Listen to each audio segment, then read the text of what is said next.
To the organizer, Gauri ma'am, and to all the staff, parents and students. First அபாக்கஸ்ன்னு கேட்டோன்னே எனக்கு ஒரே மலரும் நினைவாக வந்துருச்சு. ரெண்டு பிள்ளையும் தரத்தரன்னு எடுத்துகிட்டு போயிட்டு இருந்தது கிளாஸுக்கு.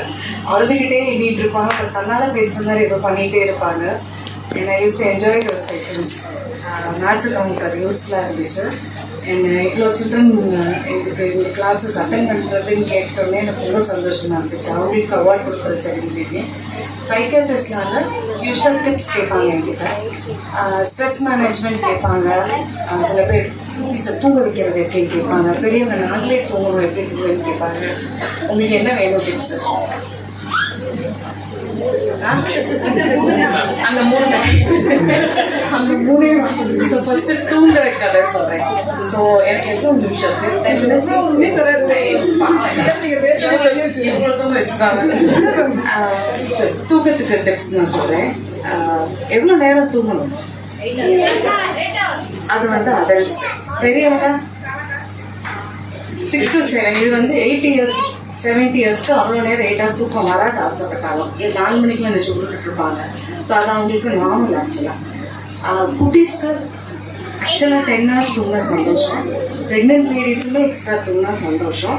சிக்காக இருக்கீங்க, சர்ஜரி முடிஞ்சு ரெக்கவர் ஆகிட்டு இருக்கீங்க, இப்போ தான் பேபி பிறந்திருக்கு அப்படின்னா தயவு செஞ்சு எக்ஸ்ட்ரா தூங்கணும். பாடிக்கு ரெக்கவரிக்கு தூக்கம் முக்கியம். அந்த தூக்கம் ஏன் முக்கியம் நான் சொல்கிறேன். தூங்குறப்ப என்ன நடக்கும் அப்படின்னா 2-3 விஷயம் நடக்கும். எப்படி நம்ம வீட்டில் தூங்கிக்கிட்டு இருக்கிறப்ப ஏசி அது பாட்டுக்கு ஓடும், ஃப்ரிட்ஜு அது பாட்டுக்கு ஓடும். ஆனால் வீடே அடைஞ்சு டோட்டல் ஷட்டவுன்னா நம்ம பாட்டுக்கு ஆஃப் ஆகிருக்கோம். அது மாதிரி நம்ம உடம்பு தூங்கும், பிரெயின் தூங்காது. பிரெயின் ஓடிக்கிட்டே தான் இருக்குது, வேற வேலை பார்க்குறேன். காலையில் ஃபுல்லாக அலர்ட் ஆறுமுகமாக எல்லாத்தையும் வாங்கிக்கிட்டு இருக்கும். நைட் என்ன பண்ணோம், ஆராய்ச்சி பண்ணி உட்காந்துருக்கும், அசை போட்டுட்ருக்கோம். ஹோல் டே என்னடா நடந்துச்சு அப்படின்னு அதை வந்து டைஜஸ்ட் பண்ணி ஃபைலுக்குள்ளே போட்டு சேர்த்து வச்சுருக்கோம். டே ஃபுல்லாக நம்ம பார்த்து அதுதான் உங்களோட ட்ரீம்ஸ். கனவு காண்றோம் இல்லையா, அது வந்து உங்கள் பிரெயின் வந்து புரிய ட்ரை பண்ணிட்டு இருக்கு. என்ன பார்த்தோம், ஃபியர் என்ன என்சைட்டி, இதெல்லாம் ட்ரீம்ஸில் தான். ஓகே, இது முக்கியமானது. அதுக்கு அந்த பிரெயினுக்கு டைம் கொடுக்கணும். இது நடக்கலை அப்படின்னா அடுத்த நாள் அலர்ட்னஸ் கம்மியாக இருக்கும், மெமரி பவர்லாம் கம்மியாக இருக்கும். ஸோ படிக்கிற பிள்ளைங்க ஃபுல் நைட்டு படிக்க வேண்டாம். நைட் ஸ்டடி பழக்கியே விடாது, தேவையில்லாத வேலை. தூங்கிட்டு எழுந்திரிச்சு படிக்கணும், படிச்சுட்டு தூங்கிடுவோம். ஸோ அட்லீஸ்ட் 11 to 5 o'clock எல்லாருமே தூங்க பழகினா. முக்கியமாக நவராத்திரி ஃபுல்லாக படிக்கிறேன் அப்படின்னா என்கரேஜ் பண்ணாங்க. சில்ட்ரனுக்கு ரொம்ப முக்கியம் இந்த தூக்கம். ஏன்னா நல்ல டீப் ஸ்லீப் அப்போ பிரெயினில் க்ரோத் ஆரம்பிக்கும். அப்போ என்ன இத்தனுண்டா இருக்க பிள்ளைங்க நெட்டையானுங்க தூங்கினாதான் நெட்டையாங்க, இல்லைன்னா நறுங்கி போய் குட்டி குட்டி பிள்ளைங்களா இருக்குங்க. ஸோ 2 விஷயம், ஹைட்டுக்கு வந்து தூங்கணும், அப்புறம் ஜம்பிங் வேணும். அந்த போன்ஸுக்கெல்லாம் ஸ்ட்ரெஸ் கொடுத்தா லாங் போன்ஸ் நல்லா நெட்டையாக வளரும். ஸோ பிள்ளைங்க ஸ்கிப்பிங், ரன்னிங், ஜம்பிங் இதெல்லாம் பண்ணாங்கன்னா ஹைட்டும் கிடைக்கும். நல்லா தூங்கினாங்கன்னா தன்னாலே அவங்களுக்கு ஜெனட்டிக் ஹைட்டு ரீச் ஆகும். இன்னொரு விஷயம், படிக்கிறவங்க மெமரி கன்சல்டேஷன்ஸ். காலேஜில் வந்து படிக்கிறதுக்குலாம் பெரியவங்க வந்து பரீட்சைக்கு படிக்க மாட்டோம். நம்ம என்னெல்லாம் லேர்ன் பண்ணுறோமோ அந்த மெமரியில் போய் உட்காரும். அந்த டைமை நம்ம கொடுத்தோம். அப்புறம் அந்த குட்டி குட்டி பொண்ணெல்லாம் ஆறும் தெரியுமா, எப்படி ஆகும்? நம்ம சாப்பிட்றதுல ப்ரோட்டீன், புரத சத்து எடுக்கிறோம் இல்லையா, அதை வந்து சிமெண்ட் மாதிரி பூச்சி வேலைக்கு அங்கங்கே கிராக் இருந்துச்சுன்னா கொஞ்ச நேரம் என்ன பண்ணுவாங்க, ஒரு சிமெண்ட் கலவையை வச்சு பூசி விட்டுருவோம். நம்ம சாப்பிட்ற ப்ரோட்டீனை எடுத்து அங்கங்கே புண்ணு, வாய் புண்ணு, வயிற்றுக்குரிய அல்சர், ஏன் இடிச்சுப்போம். அந்த குட்டி சுருட்டு முட்டையை சாய்ச்சி வச்சுருக்காங்க, அது டக்குன்னு ஆறணும். லைட் அடிக்கிற விஷயத்தை எல்லாமே ஏதாவது ஒரு டைம் வச்சுக்கோங்க. 9:30 10:30 கட் ஆஃப் டைமே வச்சுக்கோங்க. எல்லா ஸ்க்ரீனையும் ஆஃப் பண்ண முடியுமா, லேப்டாப் அணைக்க முடியுமா, செல்ஃபோன் கவுட்டி வைக்க முடியுமா, டிவி அணைக்க முடியுமா, சவுண்டு கம்மி பண்ண முடியுமா, வெளியில் நேச்சர் எப்படி பண்ணக்கூடாதா, இதெல்லாம் கியூன்னு சொல்லுவாங்க. பிரெயினுக்கு நம்ம தூங்கணும் அப்படின்னு ஒரு இது செட் ஆகும். குட்டீஸ்க்கு வந்து நைட்டுக்கு ஒரு ரிச்சுவல் மாதிரி வைக்கணும். தூங்குறதுக்கு டைமாக ஒரு குளியலை போட்டுட்டு வேறு ட்ரெஸ்ஸை மாற்றுறது, சாப்பிட்டாக்க ஒரு குளிப்பு. ஸோ லைட்டாக எது தண்ணியில் குளிச்சாங்கன்னா அவங்களுக்கு ஃப்ரெஷ்ஷாக இருக்கும், தூங்கிடுவாங்க. இல்லை பாட்டி தாத்தா கரஸில் கொடுத்தீங்கன்னா டெய்லி நைட்டு வந்து நல்ல ரிலீஜியஸாக இருக்கீங்கன்னா உங்களோட ரிலிஜன்லேருந்து ஒரு மனப்பாட ஜெபமோ ஏதோ ஒன்று மக்கடிக்கிறது அதை சொல்லிட்டு தூங்கணும். பயப்படாமல் பிள்ளைங்க தூங்கணும். ஸோ இந்த மாதிரி உங்கள் வீட்டுக்கு ஒரு ரிச்சுவல் வச்சுட்டு தூங்குறதுக்கு வேணும். பெரியவங்க என்ன செய்யணும், சண்டையெல்லாம் கொஞ்சம் போஸ்ட்போன் பண்ணிடுங்க. நைட்டு சண்டை பண்ணாதீங்க. நைட்டு ஒன்றுமே உருப்படியாக நடக்காது. சண்டை சால்வே 2 மணி 3 மணி ஆயிடும் சண்டை ஆரம்பிச்சிங்கன்னா. காலையில் சண்டை போட போட்டிங்கன்னா அப்பாயின்மெண்ட் போட்டு எங்கேயாவது மொட்டை மாட்டில் உட்காந்து குட்டிசூரில் பெரியவங்க இல்லாத ஒரு இடத்துல உட்காந்து பேப்பர் பென்சிலோட டிஸ்கஷன். உங்கள் அம்மா எங்கள் அம்மா உங்கள் வீட்டுக்கு என்ன சண்டையோ பேசி தீர்த்துக்கோங்க. குட்டீஸ் முன்னாடி ரொம்ப அடிதடி இல்லாமல் பார்க்குறேன். ஏன்னா அப்செட்டிங் சீன்ஸ் பார்க்குறாங்க, வயலண்டான படம் பார்க்குறாங்க, நியூஸ் பார்த்தாலே மனசு வந்துடுறாங்க. பார்த்தோம்னா தூக்கத்தை டிஸ்டர்ப் பண்ணிட்டு இருக்கோம். ஸோ தூங்குறதுக்கு முன்னாடி எவ்வளோ அமைதியாக இருக்க முடியும், அமைதியாக. இந்த ட்ரிப்பெல்லாம் முடிஞ்சிச்சுப்பா. வேற இன்னும் நிறைய இவங்க மாதிரி அவன் வரணும் அப்படிலாம் ஃபர்ஸ்ட் ஆஃப் ஆல் நினைக்காதீங்க. முடிஞ்ச அளவுக்கு உங்கள் குழந்தைங்க ஃபிசிக்கல் ஆக்டிவிட்டி பண்ணுவீங்க. அதாவது உடல் வலிமை, உள்ளம் வலிமை, அதுக்கப்புறம் புத்தி வலிமை.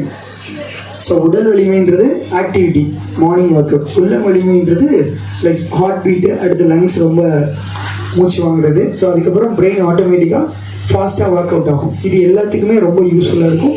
ஸோ முடிஞ்சளவு உங்கள் குழந்தைங்கள ஏதாவது ஒரு ஃபிசிக்கல் ஆக்டிவிட்டியில் ஈடுபடுத்துங்க. நிறைய கிளாஸஸ் அனுப்புங்க. படிக்கிறது மட்டுமே லைஃப் கிடையாது. ஏன்னா நான் டான்ஸ் கொரியோகிராஃபராக 2012 தான் நான் டான்ஸ் ஆடவே ஆரம்பித்தேன். 2012 ஆரம்பித்தேன். இன்றைக்கி என்னோடய டான்ஸில் அதாவது ஒரு சின்ன விஷயம் சொல்லணும்னா என்னால் பண்ண முடியும். ஆனால் நான் போகிற இடத்துக்கு நான் பண்ணுற சில விஷயங்களை அவங்களால பண்ண முடியாது. ரெண்டுக்கும் மீனிங் இருக்குல்ல. அவங்க பண்ணுறதை என்னால் பண்ண முடியும், நிறைய பேர் பண்ணுறத. ஆனால் நான் பண்ணுறத அவங்களாலாம் பண்ண முடியாது. எக்ஸாம்பிள், நான் ஜிஹெச்சில் கிளாஸ் எடுக்கிறேன். Madurai commissioner office, Trichy commissioner ஆஃபீஸில் நான் வெல்னஸ் கோச்சாக இருக்கேன். கலெக்ட்ரேட்டில் எனக்கு மந்த் ஆன் மந்த் எனக்கு ஒரு பட்ஜெட் வரும், அதுக்கு ஒர்க் பண்ணுறேன். அது போக ஒரு 8 ஸ்கூல்ஸ், ஒரு 3 காலேஜில் ஸ்டாஃபாக இருக்கேன். ஸோ 2013 இது வந்து என்னோடய ஸ்டோரி. இதெல்லாம் நான் பயங்கர ஆக்டிவ் ஆனதுக்கப்புறம் தான். 6th ஸ்போர்ட்ஸ் ஆக்டிவிட்டியில் ரொம்ப ஈடுபட்டேன். இன்றைக்கி நான் ஒரு நல்ல க்ரோத்தில் இருக்கேன். ஸோ அதுக்கு பின்னாடி இவங்க தான். 2013 அப்பா இறந்தாங்க. இறந்த அன்னைக்கு முதற்கொண்டு என் கை பிடிச்சி தான் நின்னாங்க. ஸோ இன்றைக்கும் என்ன பார்த்துக்கிறாங்க. அவங்க கூட தான் நான் இன்னும் ட்ராவல் பண்ணுறேன். இன்றைக்கி மார்னிங் டாபிக் முதற்கொண்டு மேம் கிட்ட தான் கேட்டேன். இங்கே மட்டும் இல்லை, நிறைய இடத்துல நான் போகிறதுக்கு முன்னாடி மேம்க்கு தான் கால் பண்ணுவேன். So my very first time you are really lucky, I am really lucky. So இந்த இடத்துல எங்கள் 2 பேர்த்தையும் ஒன்றா பேர வச்சுருக்காங்க. அதாவது அங்கே தான் வளர்ந்தேன் நான், அங்கே வளர்ந்து இப்போ அங்கேயே இருக்கேன். ஸோ அது எனக்கு ரொம்ப பெருமை. நல்ல ஒரு க்ரோத்தில் இருக்கேன், இதெல்லாம் பண்ணேன். ஸோ இன்றைக்கும் என்னோடய ஆக்டிவிட்டியை நான் மிஸ் பண்ண மாட்டேன். Early morning 5:30 எழுந்திரிக்கிறேன். எனக்கு இன்கம் வரும். ஆனால் நம்ம உடல் ரொம்ப முக்கியம் இல்லை, அது ரொம்ப சீரமைப்பாக இருக்கணும். நான் பேசுகிறது எல்லாத்தையும் ரொம்ப அழகாக கேட்குறீங்க, அதை ஃபாலோ பண்ணிங்கன்னா நல்லாயிருக்கும். எத்தனை பேர் ஃபாலோ பண்ணுவீங்க? முடிஞ்ச அளவுக்கு எல்லோரும் ஃபாலோ பண்ணுங்கள். உங்கள் குழந்தைங்கள ஏதாவது ஒரு ஆக்டிவிட்டி அனுப்புங்க, அது ரொம்ப ரொம்ப ரொம்ப நல்லது. சரிங்களா? லேசியாக அதாவது அதுக்காக படிக்க மட்டுமே வச்சிடாதீங்க. படி இன்சிஸ்ட் பண்ணாதீங்க. உங்கள் குழந்தைங்களுக்குள்ளே ஒரு டேலண்ட் இருக்கும், அது என்னன்னு கண்டுபிடிக்கிறதுக்கு உங்களுக்கு ஒரு டைம் எடுக்கும், கண்டிப்பாக டைம் எடுக்கும். ஏன்னா 2012 தான் எனக்கு டான்ஸ்னால் என்னன்னு தெரிஞ்சு. நான் டான்ஸ் ஸ்கூலுக்குள்ளே போகலைன்னா என் லைஃபே மாறி இருக்கும். இன்றைக்கி நான் டான்ஸ் ஸ்கூலுக்குள்ளே வந்தனால என் லைஃப் டோட்டலாக சேஞ்ச் ஆகிடுச்சு. நிறைய ட்ராவல் பண்ண நிறைய பேரை பார்த்துருக்கேன். ஸோ அது எனக்கு ரொம்ப பிடிச்சிச்சு. 2012 தான் நான் யாருன்றதை நான் கண்டுபிடிச்சேன். இந்த மாதிரி ஒவ்வொருத்தவங்களையும் உங்கள் குழந்தைங்களே மேபி ஒரு அடுத்தடுத்த லெவல் போகிறதுக்கு நீங்கள் கண்டுபிடிக்கணும். ஒவ்வொரு இடத்துக்கும் அனுப்பணும், அவங்கள எக்ஸ்ப்ளோர் பண்ண வைக்கணும். நான் ஒரு அப்பாவுக்கு நல்ல பிள்ளையாக இருந்துட்டேன், ஆனால் என் பிள்ளைக்கு நான் நல்ல அப்பாவாக இருப்பேன்னு தெரில. ஏன்னா நம்ம பண்ணுற ஒவ்வொரு விஷயங்களையும் சொல்லணும். நம்ம மேம் சொன்ன மாதிரி நீங்கள் எக்ஸாம்பிளாக மாறுங்க. என்ன சொல்கிற புரியுதா? நான் அப்பாவுக்கு நான் ஒரு நல்ல பிள்ளையாக வளர்ந்துட்டேன் அப்படின்னு நான் நம்புகிறேன். ஆனால் என் பிள்ளைக்கு நான் நல்ல அப்பாவாக இருப்பேனா? கேட்குறதெல்லாம் வாங்கி கொடுத்துட்டேன்னா நான் நல்ல அப்பா கிடையாது. கேட்குறதெல்லாம் சொஃபிஸ்டிகேட்டடாக பண்ணிட்டேன்னா நல்ல அப்பா கிடையாது நான். அப்போது அவங்கள கொண்டு வரணும், நல்லபடியாக கொண்டு வரணும். அதுக்கு நீங்கள் ட்ராவல் பண்ணி அவங்க கூடயே கைட் பண்ணணும்.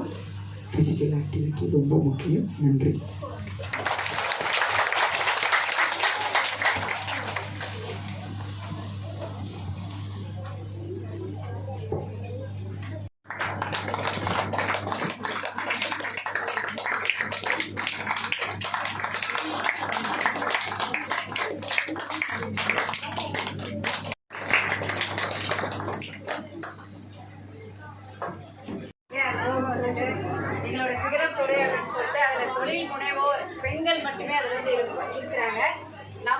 தமிழ்நாட்டில் இருக்கிற பிஸ்னஸ் உமன்ஸ் அவங்க எல்லாருமே நாங்கள் எல்லாரும் குரூப்பாக வந்து இருக்கோம். ஸோ அது மூலமாக தான் மேம் வந்து எனக்கு வந்து தெரியும். அது மட்டும் இல்லாமல் எங்களோட ட்ரெஸ்ஸில் வந்து பார்த்தீங்கன்னா மனநில வளர்ச்சி குன்றிய பிள்ளைங்களுக்கு ட்ரைனிங் ஆகும். எப்படி அப்படின்னா அந்த பிள்ளைங்களுக்கு அவங்கள நாங்கள் வந்துட்டு ஒரு தொழில் முனைவோராக உருவாக்கணும். அதுதான் எங்களோட ஒரு எய்மு. நார்மல் பிள்ளைங்களை பார்க்குறத விட கொஞ்சம் மன வளர்ச்சி குன்றிய பிள்ளைகளை ஒரு தொழில் முனைவராக உருவாக்குறது அப்படிங்கிறது ரொம்ப கஷ்டம். நான் அதில் வந்து ஒரு ட்ரெயினராக இருக்கேன். கிட்டத்தட்ட ஒரு 6 வகையான ஒரு ஸ்கில் டெவலப்மெண்ட் வந்து அவங்களுக்கு வந்து நான் கொடுத்துட்ருக்கேன். ஸோ அவங்க இன்னைக்கு நிறைய பேர் வந்து பார்த்தீங்கன்னா வீட்டிலே இருந்து நிறைய தொழில் வந்து செய்ய ஸ்டார்ட் பண்ணிட்டு இருக்காங்க. ஸோ அவங்களுக்கு நாங்கள் எல்லாமே வந்து சப்போர்ட் பண்ணிட்டு இருக்கோம். அது மட்டும் இல்லை, இன்னைக்கு கணவனை இழந்து கஷ்டப்படுற குடும்ப பிள்ளைங்களுக்கும் நாங்கள் தனிப்பட்ட முறையில் ஸ்கில் டெவலப்மெண்ட் நிறையா கொடுத்துட்ருக்கோம். சார் வந்து சொன்னாங்க, மேம் வந்து சொன்னாங்க, பிள்ளைங்களை நல்லா தூங்க வைக்கணும், அதுக்கப்புறம் நிறைய நீங்கள் ஆக்டிவிட்டீஸ்லாம் கொடுக்கணும் அப்படின்னு சொல்லிட்டு என்னோட ஒரு இது என்ன அப்படின்னா பிள்ளைங்களோட அவங்களோட ஸ்கில் டெவலப்மெண்ட் என்ன அப்படிங்கிறத நல்லா புரிஞ்சு டிராயிங்காக இருக்கட்டும், இன்னும் அவங்களோட எக்ஸ்ட்ரா ஆக்டிவிட்டீஸை நீங்கள் வந்து கொஞ்சம் கேர் எடுத்து அவங்கள நீங்கள் என்கரேஜ் பண்ணலாம். அது மட்டும் இல்லை, அவங்களுக்குள்ள கண்டிப்பாக ஒரு திறமை இருக்கும். அதை நீங்கள் வந்து வெளியில் கொண்டு வர்றதுக்கு ஒரு பெரிய ஹெல்ப்பாக இருக்கும். நாங்கள் வந்து இப்போ சோப் மேக்கிங் சம்மந்தமாகவும் நாங்கள் வந்து சொல்லிட்டு இருக்கோம். கண்டிப்பாக உங்கள் பிள்ளைங்களுக்கு நான் கண்டிப்பாக அதிலே நான் ட்ரைனிங் கொடுக்கலான்னு இருக்கேன். மேம்கிட்ட அதை பற்றி நான் பேசுகிறேன். ஸோ உங்களோட பிள்ளைங்களுக்கும் ஸ்கில் டெவலப்மெண்ட்டை நீங்கள் கொடுக்கணும். சார் சொன்ன மாதிரி எக்ஸ்ட்ரா ஆக்டிவிட்டிஸ் கொடுக்குறப்ப இதே நீங்கள் கொடுத்தீங்க அப்படின்னா அவங்களோட திறமைகளை இன்னும் நீங்கள் வந்து நிறைய விஷயங்களை பார்க்க முடியும். ரொம்ப நன்றி. இந்த பிள்ளைங்களெல்லாம் பார்க்குறப்ப ரொம்ப சந்தோஷமாக இருக்குது. மேம் வந்து இந்த எனக்கு ஒரு வாய்ப்பை கொடுத்ததுக்கு நன்றி. சாரோட ஸ்பீச் ரொம்ப சொன்ன மாதிரி நிறைய விஷயங்களை கடந்து வந்திருக்காங்க. நானும் நிறைய விஷயங்களை கடந்து இன்னைக்கு ஒரு பிஸ்னஸ் உமனாக நான் நிற்கிறேன் இந்த இடத்துல.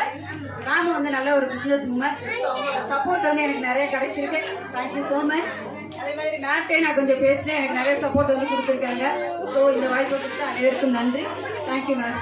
Thank you ma'am.